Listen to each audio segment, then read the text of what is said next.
نماز کی اہمیت اور فضیلت میں بات بتا دینا کافی ہے کہ اللہ تبارک و تعالی نماز کو ام العبادہ بہت ہی افضل اعلیٰ مقام عطا کیا ہے، اور نماز کی اہمیت اور فضیلت میں یہ بات بھی کافی ہے کہ اللہ تبارک و تعالی سارے احکامات کو دنیا میں اس سرزمین پر نازل کیا، مگر جب نماز کا حکم یا نماز کا وقت آیا تو اللہ تبارک و تعالی اپنے پیارے نبی محمد صلی اللہ علیہ وسلم کو ساتوں آسمانوں پر بلایا، اور وہاں پر معراج کے وقت اللہ تبارک و تعالی نماز کا تحفہ عطا کیا۔ نماز کی فضیلت اور اہمیت میں بات بتا دینا کافی ہے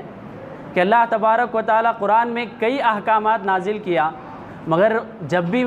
نماز کا موقع، نماز کا حکم پیش آتا ہے تو اس وقت اللہ تبارک و تعالی کئی آیتیں اقیموا الصلاۃ وآتوا الزکاۃ کی اتنی آیتیں نازل کیا کہ کسی اور عمل کے متعلق اتنی آیتیں نازل نہیں ہوئی۔ تو قرآن میں اللہ تبارک و تعالی جہاں نماز کی اتنی اہمیت اور فضیلت عطا کیا ہے، وہیں پر اللہ تبارک و تعالی اس نماز ادا کرنے والوں کو اتنے ہی انعامات بھی رکھا ہے۔ جب یہ اللہ تبارک و تعالی کو اتنی محبوب عبادت ہے، یہ اللہ کو اتنی پسندیدہ عبادت ہے، تو اس کو ادا کرنے والے کے لیے بھی اللہ تبارک و تعالی دنیا میں بھی بہت سارے انعامات رکھا ہے، اور آخرت میں بھی کئی سارے انعامات عطا کرتا ہے۔ تو نماز پڑھنے کا جہاں پر اللہ حکم دیا ہے، وہیں پر کئی اس نماز کی فضیلتیں بھی بتائی گئی ہیں، اس کے انعامات اور تحفے بھی بتائے گئے ہیں، اس کا جو نتیجہ قیامت کے دن ہوگا اس کے بھی متعلق اللہ تبارک و تعالی قرآن میں ذکر کیا ہے۔ اللہ تبارک و تعالی کہا ان الصلاۃ کانت علی المؤمنین کتابا موقوتا، ہر مسلمان پر نماز وقت پر فرض کر دی گئی ہے۔ تو یہ بات ہر کوئی جانتا ہے، جب بھی مسلمان بالغ ہوتا ہے، جب بھی کسی تقریر، کوئی نصیحت، کسی خطبے میں پہنچتا ہے، تو سب سے پہلی بنیادی جو بات بتائی جاتی ہے، جو اسلام کا سب سے بڑا رکن ہے، جو اسلام میں سب سے زیادہ افضل عبادت ہے، یہ نماز ہے، جو ہر کوئی انسان خاص طور پر مسلمان اس بات کو جانتے ہیں۔ جہاں پر اللہ تبارک و تعالیٰ اتنی نماز کی اہمیت بتایا اور اتنا بڑا مقام اس کو عطا کیا ہے، تو ضرور اللہ تبارک و تعالیٰ اس کا بدلہ بھی بہت بڑا عطا کرے گا۔ اس کے کئی انعامات ہیں، کئی تحفے اللہ تبارک و تعالیٰ رکھا ہے، اس میں سے چند انعامات آپ کو بتاتا چلوں کہ جب مسلمان ایک نماز ادا کرے تو اللہ کے پاس اس کا کتنا بڑا مقام ہے۔ جب مسلمان ایک نماز ادا کرے تو اس ایک نماز کے بدلے میں اللہ کتنا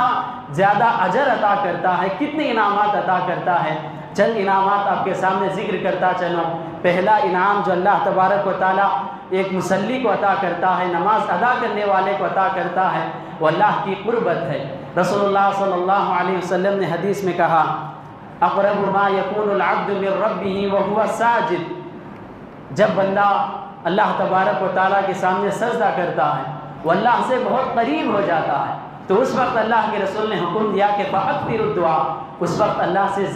زیادہ دعائیں کیا کرو۔ جب بھی بندہ نماز میں کھڑتا ہے، وہ اللہ سے ہم کلام ہوتا ہے، اللہ تبارک و تعالیٰ اس کی طرف توجہ ہوتا ہے، تو اللہ کے رسول صلی اللہ علیہ وسلم نے حدیث میں حکم دیا ہے کہ جب بھی آپ نماز کے لیے کھڑے ہو جاؤ، سامنے قبلے کی طرف مت رکا کرو، اس وجہ سے کہ وہاں پر اللہ تبارک و تعالیٰ توجہ ہوتا ہے، بندہ اللہ سے ہم کلام کرتا ہے۔ جب بھی وہ سورۃ الفاتحہ پڑھتا ہے، ہر آیت پر اللہ تبارک و تعالیٰ اسے جواب دیتا ہے۔ جب بھی بندہ نماز میں کوئی سوال کرتا ہے تو اللہ تبارک و تعالیٰ اس کی دعا قبول کرتا ہے۔ اس طرح نماز میں بندہ اللہ سے اتنا قریب ہو جاتا ہے کہ اللہ تبارک و تعالیٰ اس کی طرف مکمل توجہ ہو کر اس کی بات سنتا ہے، اس کی دعاؤں کو سنتا ہے، اس پر جواب دیتا ہے۔ یہ اللہ تبارک و تعالیٰ کا بہت بڑا انعام ہے کہ اللہ اس بندے کو اپنے قریب کر لیتا ہے۔ وہ اللہ تبارک و تعالیٰ کے جس طرح اللہ کے قریب بندوں کو ولی کہتے ہیں، اس طرح وہ اللہ کا ولی، اللہ کا دوست ایک دم قریبی حالت میں اللہ سے پہنچ جاتا ہے۔ یہ ہم اللہ سے بات چیت کرنے کا بہترین موقع ہوتا ہے کہ ہم اللہ تبارک و تعالیٰ کو ایک جگہ جمع ہو کر اپنے حاجات سامنے رکھیں، اللہ تبارک و تعالیٰ سے دعائیں مانگیں۔ یہ نماز اس کے لیے بہت بڑا اہم ذریعہ اور بہت بڑا موقع ہے۔ جب اللہ تبارک و تعالیٰ سے بندہ قریب ہو جاتا ہے،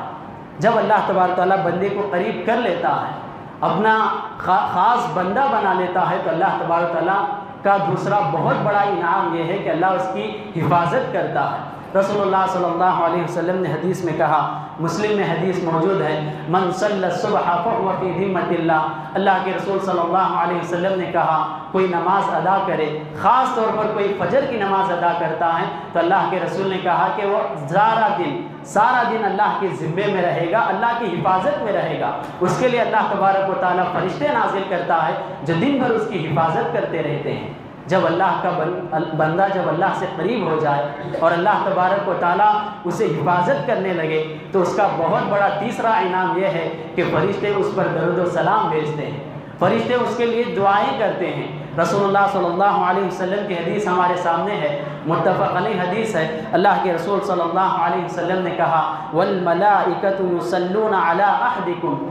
فرشتے اس بندے پر درود و سلام بھیجتے رہتے ہیں ما دام فی مجلسہ الذی صلی فیہ، جس جگہ پر وہ نماز پڑھا تھا اس جگہ پر بیٹھا رہے، اللہ کا ذکر کرتا رہے، جس وقت تک وہ بیٹھا رہے گا اس وقت تک اللہ کے فرشتے اس کے لیے درود و سلام بھیجتے رہیں گے۔ ایک چھوٹی سی مثال، اگر کوئی ایک عام آدمی کسی دوسرے آدمی کو دعا دے، ایک عالم کسی عام آدمی کو دعا دے، وہ آدمی خوش ہو جاتا ہے، تو ایک عام انسان کی دعا پر انسان خوش ہو جاتا ہے، تو اللہ کے بہت قریب بندے، اللہ کے بہت ہی قریب رہنے والی مخلوق جب فرشتے کسی بندے کے لیے دعا کریں، یہ اس دعا کے لیے بہت خوش نصیبی کی بات ہے۔ یہ اللہ تبارک و تعالیٰ کا نماز کے ذریعے یہ تیسرا انعام بندے کو حاصل ہوتا ہے۔ تو جیسا ہی بندہ فرشتوں کی دعاؤں کا مستحق ہوتا ہے تو اللہ تبارک و تعالیٰ ان کی دعاؤں کو قبول کرتا ہے، اس کے لیے چوتھا انعام اللہ تبارک و تعالیٰ اس کے درجات کو بلند کرتا ہے۔ اللہ تبارک و تعالیٰ دنیا میں بھی نمازی کے درجات کو بلند کرتا ہے اور آخرت میں بھی نماز پڑھنے والوں کو اللہ تبارک و تعالیٰ جنت میں درجات بلند کرتا ہے۔ ہمارے سامنے مسلم شریف کی حدیث ہے، اللہ کے رسول صلی اللہ علیہ وسلم نے کہا علیک بکثرۃ السجود، زیادہ سے زیادہ سجدے کیا کرو، زیادہ سے زیادہ نماز پڑھا کرو، نفل نمازیں زیادہ سے زیادہ پڑھا کرو، فإنک لا تسجد سجدۃ الا رفعک اللہ درجۃ وحط عنک بها خطیئہ، جب بھی بندہ ایک سجدہ کرتا ہے تو اللہ تبارک و تعالیٰ ایک درجہ بلند کرتا ہے اور اس کا ایک گناہ معاف کرتا ہے۔ تو یہاں پر بھی اگر کوئی انسان بلندی چاہتا ہو، کامیابی چاہتا ہو تو نماز اس کے لیے بہت اہم ذریعہ ہے۔ یہاں بھی اللہ تبارک و تعالیٰ کا وعدہ ہے کہ دنیا میں بھی اسے اللہ تبارک و تعالیٰ اعلیٰ مقام پر رکھے گا اور اس کو گناہوں کو معاف کرے گا۔ کتنی آسان سی بات ہے کہ جب بندہ اللہ کے سامنے اپنی پیشانی کو جھکاتا ہے تو سارے دنیا کے سامنے اللہ تبارک و تعالیٰ اس کے درجات کو بلند کرتا ہے۔ جب اللہ کے سامنے بندہ جھکتا ہے تو لوگوں کے سامنے اللہ تبارک و تعالیٰ اسے بلند کر کے دکھاتا ہے۔ یہ اللہ کا بہت بڑا انعام ہے اس بندے کے لیے جو نماز ادا کرتا ہو، نماز کو قائم کرتا ہو، ہر وقت نماز کی حالت میں رہتا ہو۔ تو اس کے بعد پانچواں انعام جو ہر مصلی کو جو نماز ادا کرتا ہے اس کے لیے اللہ تبارک و تعالیٰ نے کہا کہ اسے مکمل ایک حج کا ثواب ملتا ہے۔ آج حج کا ثواب کتنا ہے حاجی جانتے ہیں، مگر حج کا ثواب جاننے کے لیے حج کا ثواب صرف اللہ ہی بہتر جانتا ہے، مگر اس کے جو پریشانیاں ہیں، سفر کی حالت ہے، اس کے لیے جو اخراجات ہیں، وہاں پر صبر کرنا ہے، پھر وہاں سے لوٹنا ہے، جو تھکاوٹ ہوتی ہے، جو تمام چیزیں ہونے کے بعد اللہ تبارک و تعالیٰ جتنا ایک حاجی کو ثواب عطا کرتا ہے، اللہ کے رسول صلی اللہ علیہ وسلم نے کہا ایک آدمی اپنے محلے کی مسجد میں، اپنی بستی کی مسجد میں جب ایک نماز ادا کرے تو اتنا سفر کرنے کے بعد، حج کرنے کے بعد جتنا ثواب ملتا ہے اللہ تبارک و تعالیٰ ایک نماز ادا کرنے کے بعد اس بندے کو ثواب عطا کرتا ہے۔ یہ اللہ تبارک و تعالیٰ کا بہت بڑا انعام ہے۔ اللہ کے رسول صلی اللہ علیہ وسلم کی حدیث ہمارے سامنے موجود ہے، صحیح الترغیب والتہذیب میں یہ حدیث موجود ہے۔ اللہ کے رسول صلی اللہ علیہ وسلم نے کہا من خرج من بیتہ متطہرا، جو اپنے گھر سے وضو کی حالت میں پاک صاف ہو کر مسجد کی طرف نکلے، الی صلاۃ مکتوبہ، فرض نماز کے لیے نکلے اور نماز ادا کرے، فاجرہ کاجر الحاج المحرم، تو اسے مکمل ایک حج کرنے والے کو، ایک حاجی کو جتنا ثواب ملے گا اللہ تبارک و تعالیٰ ایک نماز ادا کرنے پر اسے اتنا ثواب اجر عطا کرتا ہے۔ تو اللہ تبارک و تعالیٰ کے انعامات میں سے چھٹا ایک انعام یہ بھی ہے کہ جب ایک نماز بندہ ادا کرتا ہے تو اس کے کئی گناہوں کو معافی اللہ تبارک و تعالیٰ معاف کر دیتا ہے، نماز خود معافی کرواتی ہے۔ اللہ کے رسول صلی اللہ علیہ وسلم کی حدیث صحیح مسلم میں ہے، اللہ کے رسول نے کہا الصلوات الخمس والجمعۃ الی الجمعہ والرمضان الی الرمضان کفارۃ لما بینہن، جب بندہ ایک نماز ادا کرے اس کے بعد دوسری نماز ادا کرے تو دو نمازیں مل کر درمیان میں ہونے والے گناہوں کو معافی کرواتے ہیں۔ جب بندہ جمعہ ادا کرے اس کے بعد پھر دوسری جمعہ کو آئے تو یہ دو جمعہ کے درمیان ہونے والے گناہوں کو اللہ تبارک تعالیٰ اس جمعہ کے ذریعے، اس نماز کے ذریعے معاف کرتا ہے۔ جب ایک بندہ رمضان کے روزے رکھے، رمضان ادا کرے، اس کے بعد پھر دوسرے رمضان میں روزے رکھے تو دو رمضانوں کے درمیان جو ایک سال میں صغیرہ گناہ ہوتے ہیں، اللہ تبارک تعالیٰ ان نمازوں کی وجہ سے، ان نیک کاموں کی وجہ سے اللہ تبارک تعالیٰ ان گناہوں کو معاف کرتا ہے۔ یہ اللہ تبارک و تعالیٰ کا بندے پر بہت بڑا احسان ہے، اللہ کا بہت بڑا انعام ہے۔ اس کے بعد اللہ تبارک و تعالیٰ صرف دنیا کی حد تک انعامات باقی نہیں رکھا، قیامت کے دن بھی اللہ تبارک و تعالیٰ انعامات باقی رکھا ہے۔ جیسا ہی بندہ یہاں سے انتقال ہو کے پھر قیامت کے دن اللہ تبارک تعالیٰ جب زندہ کرے گا، پھر حشر کے میدان میں اٹھائے گا، اس وقت بھی اللہ تبارک تعالیٰ نماز کے اثرات کے متعلق، نماز کے جو خاص انعامات ہیں ان کے متعلق احادیث میں بتایا جاتا ہے۔ ساتواں انعام جو قیامت کے دن ہر نماز ادا کرنے والے کو یہ ملتا ہے، مسلم شریف میں حدیث موجود ہے، اللہ کے رسول صلی اللہ علیہ وسلم نے کہا الطہور شطر الایمان والحمد للہ تملأ المیزان وسبحان اللہ والحمد للہ تملأ ما بین السماء والارض والصلاة نور۔ اللہ کے رسول صلی اللہ علیہ وسلم نے کہا کہ پاک صفائی آدھا ایمان ہے۔ سبحان اللہ، الحمدللہ، اللہ اکبر، یہ اللہ کو بہت ہی پسندیدہ ذکر ہے، یہ ترازو میں قیامت کے دن میزان میں بہت وزندار ذکر ہے۔ اور اس کے ساتھ اللہ کے رسول صلی اللہ علیہ وسلم نے کہا کہ نماز نور ہے۔ قیامت کے دن ہر کوئی اپنے گناہوں کے اعتبار سے پسینے میں ہوں گے، ہر کوئی اپنے گناہوں کے اعتبار سے پریشان ہوں گے، ہر کوئی اپنے گناہوں کے اعتبار سے ظلمات میں، اندھیروں میں ہوں گے۔ اس وقت اللہ تبارک و تعالیٰ جو خاص نور عطا کرے گا وہ صرف اور صرف مصلیوں کے لیے ہے۔ اللہ کے رسول صلی اللہ علیہ وسلم نے الصلاۃ نور کر کے اشارہ بتا دیا ہے کہ یہاں پر بھی دنیا میں جب تک بندہ نماز ادا کرے گا اس کے چہرے پر رونق رہے گا، جب قیامت کے دن وہ پہنچے گا تو اللہ تبارک و تعالیٰ اس کے چاروں طرف خاص روشنی رکھے گا جس کے ذریعے دوسرے کافر مشرکین اس پر ناز کریں گے۔ تو ہر مسلمان کے لیے اگر کوئی قیامت کے دن یہ تحفہ چاہتا ہو تو یہاں پر وہ اپنی زندگی میں نماز کی حفاظت کرنا چاہیے۔ ایک آٹھواں انعام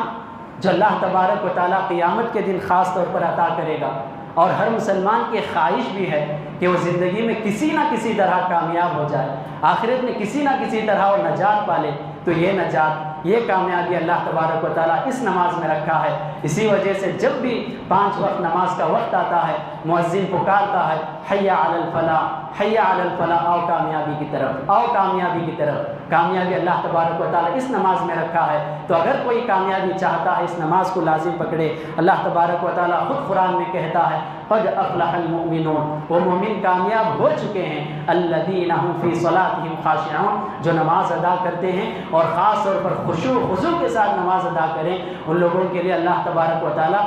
کامیابی کا جو مہر ہے لگا دیا۔ تو اگر کوئی کامیابی چاہتا ہے تو نماز کو لازم پکڑے، جو دنیا کی بھی کامیابی ہے اور آخرت کی بھی کامیابی ہے۔ اتنا ہی نہیں، اللہ کے رسول صلی اللہ علیہ وسلم، ابو داؤد کی حدیث سے اللہ کے رسول نے کہا ان اول ما يحاسب به العبد يوم القيامه من عمله الصلاة، قیامت کے دن اللہ تبارک و تعالیٰ سارے عبادتوں میں، سارے اعمال میں سب سے پہلے جس چیز کا سوال کرے گا، جس چیز کا حساب لے گا وہ نماز ہے۔ اللہ کے رسول صلی اللہ علیہ وسلم نے کہا فَإِن صَلُحَتْ، اگر وہ نماز کے معاملے میں، نماز کے سوال میں، اس چیز میں وہ کامیاب ہو جائے فقد افلح وانجا، اس نے سارے معاملے میں، اس کے بعد کے سارے سوالوں میں کامیاب ہو جائے گا۔ تو اگر بندہ نماز ایک چیز میں کامیاب ہو جائے تو اللہ تبارک و تعالیٰ سارے اس کے بعد کے جو بھی اس کے بعد کے منازل ہیں، جو بھی سوالات ہیں، ساری چیزوں میں اللہ تبارک و تعالیٰ پار کرا دے گا، کامیاب کرا دے گا۔ اگر کوئی کامیابی چاہتے ہیں تو اللہ تبارک و تعالیٰ اس نماز میں اس کامیابی کو مضمر رکھا ہے۔ اس نماز کو جو لازم پکڑے گا یہاں بھی اس کے لیے کامیابی ہے اور آخرت میں بھی کامیابی ہے۔ اور جب بندہ کامیاب ہو جاتا ہے تو اللہ تبارک و تعالیٰ اسے جنت عطا کرتا ہے۔ یہ ہر نمازی کا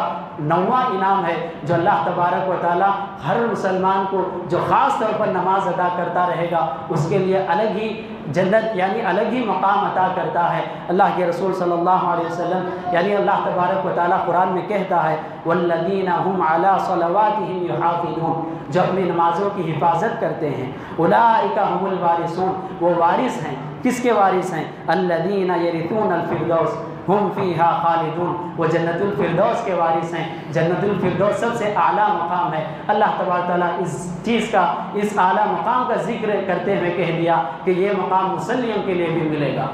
تو اگر کوئی کامیاب ہو اور جنت پانا چاہتا ہو تو اس نماز میں اللہ تبارک و تعالیٰ اس کامیابی کو، اس جنت کو شرط رکھ دیا ہے۔ جو اس نماز کو لازم پکڑے گا، جو اس عبادت کی حفاظت کرے گا، اللہ تبارک و تعالیٰ قیامت کے دن بھی اسے اتنے بڑے بڑے انعامات دے گا۔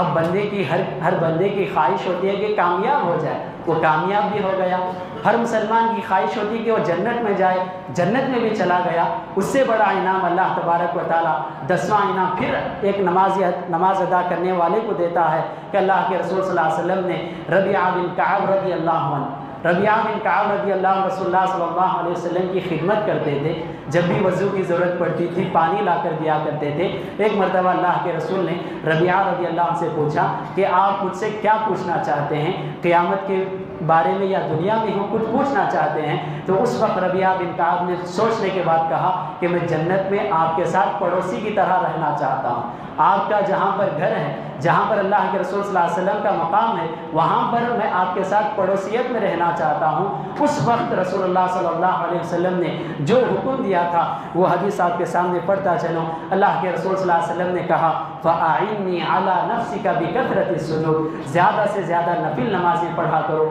زیادہ سے زیادہ سجدے کیا کرو۔ یہ چیز جنت کے اعلیٰ مقام تک بھی پہنچ جائے گی، اور اس کے ساتھ ساتھ اللہ کے رسول صلی اللہ علیہ وسلم کے رفیق یعنی پڑوسی بھی بن کر رہ سکتے ہیں۔ جو صحابہ اکرام عمل کرنے کے بعد جو اعلیٰ درجے کو پہنچتے ہیں، وہ درجہ اللہ تبارک تعالیٰ نماز میں رکھا ہے۔ جو بندہ اس کی حفاظت کرے گا، اللہ تبارک تعالیٰ وہ تمام انعامات باقی رکھا ہے جو صحابہ کو وعدہ کیا تھا، جو انبیاء کو وعدہ کیا تھا۔ یہ تمام وعدے اللہ تبارک و تعالیٰ ہر مصلی کے لیے باقی رکھا ہے جو نماز کی حفاظت کرتا ہے۔ تو نماز کی حفاظت کرنا بے حد ضروری ہے۔ آخر میں اپنی بات کہہ کر میں ایک چھوٹے سا شعر بول کے اپنی بات کو ختم کروں۔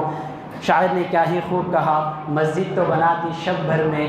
ایمان کی حرارت والوں نے، مسجد تو بنا دی شب بھر میں ایمان کی حرارت والوں نے، میں اپنا پرانا پاپی ہے برسوں میں نمازی بن نہ سکا۔ ہمارے سامنے مسجد تعمیر ہو چکی ہے، الحمدللہ ہمارے پاس مسجد نماز کا موقع آسانی سے اچھے انداز سے پڑھنے کا جو جگہ اور جو ماحول ہونا تھا سب بن چکا ہے۔ اب ہمارے اوپر لازم ہے کہ اس مسجد کو آباد رکھیں، ہم نماز کی حفاظت کریں۔ جو یہاں بھی بننے والوں کے لیے بھی یہ شرط ہے اور انسان کی کامیابی کے لیے بھی شرط ہے، ان باتوں کا لحاظ رکھیں، خود سمجھتے ہوئے دوسروں تک بات سمجھانے کی کوشش کریں۔ اللہ سے دعا ہے کہ اللہ تبارک و تعالی ہم سب کو نماز قائم کرنے کی توفیق عطا فرمائے، نماز کی حفاظت کی توفیق عطا فرمائے، اللہ ہمارے عمل قبول فرمائے اور جنت نصیب فرمائے۔ اقول قولی ھذا واستغفر اللہ لی ولکم ولسائر المسلمین فاستغفروہ انہ ھو الغفور الرحیم۔ والسلام علیکم ورحمۃ اللہ وبرکاتہ۔